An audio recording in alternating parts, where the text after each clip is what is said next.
All right, we're gonna go find some dinner. Guess the chickens are coming with.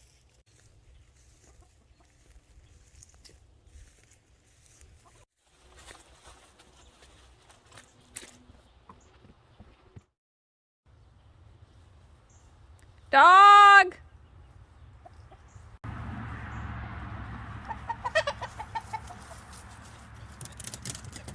All right, so this is our creek area, and across the creek, we just have a little patch of woods. There's road not too far off into it, but we've got a lot of tasty stuff in here, so we're gonna see what we can find.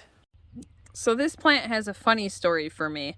Last year I saw it growing here on the creek bed, and I said to my husband, this looks like it's cruciferous, meaning it's in the cabbage family, and I'm gonna eat it. And he said, do you know what it is? I said, no, but I'm gonna eat it.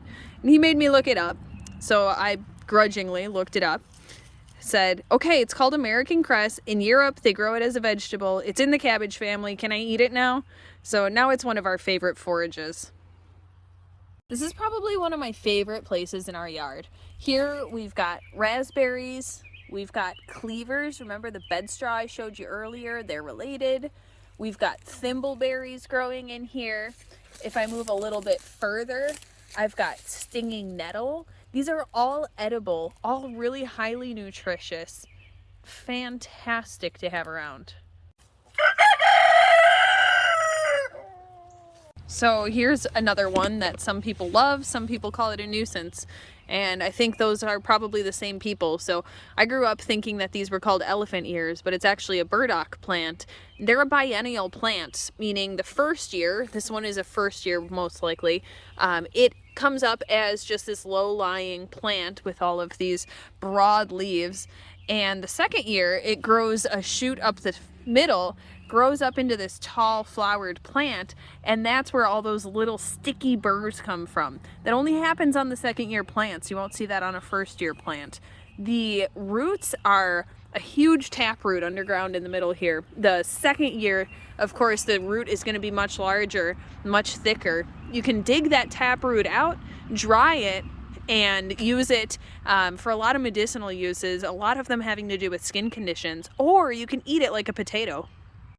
And I think these flowers are one of the coolest things I've ever seen while foraging. These are called Jack in the Pulpit.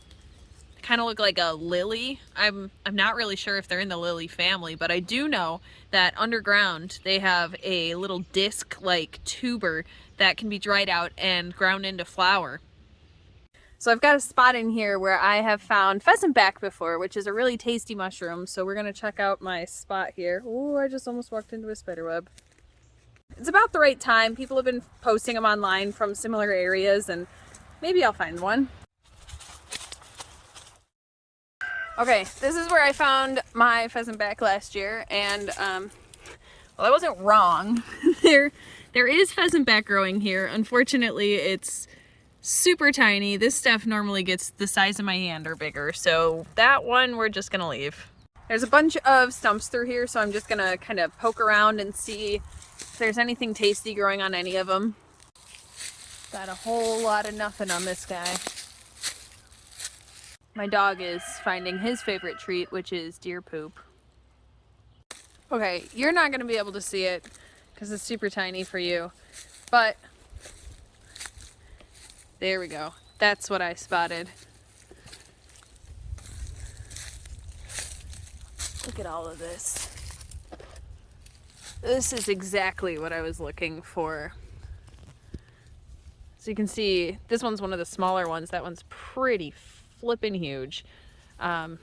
This is definitely Dryad saddle. So you can tell, it's called Dryad saddle or pheasantback, but you can tell how it's a little bit darker brown on the inside, kind of radiates out to this cream color.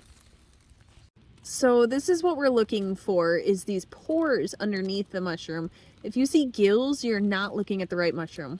Another dead giveaway, if you found Dryad saddle or pheasantback, whichever you'd prefer to call it, is give it a sniff test. Dryad saddle smells kind of like a cucumber or like a melon rind. It's got a really distinctive smell. If you're not sure if it smells like cucumber or melon rind, it's probably not the right thing, because as soon as you sniff it, you'll know exactly what I mean. So these can get really tough towards the center of them, especially as they get this big. I'm gonna take them off and I'm gonna trim them up once I get them into the kitchen, but I'm just gonna take the sharp knife and cut along the stem right behind them, and I'll show you where I go from there.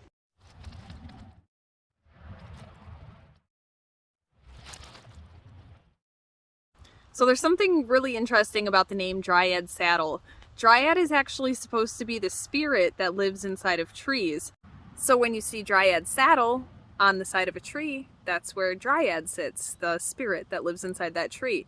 It's actually why you knock on wood, is to call on Dryad. Wow.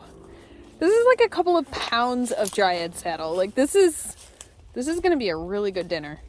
So I'm not gonna lie, I was feeling a little bit bad because I picked those oyster mushrooms the other day and I told you that I was going to make them for dinner. I did, but I didn't film any of it. They were delightful, by the way. So I think I'm gonna cook these up for dinner tonight and I'll show you what I do with them.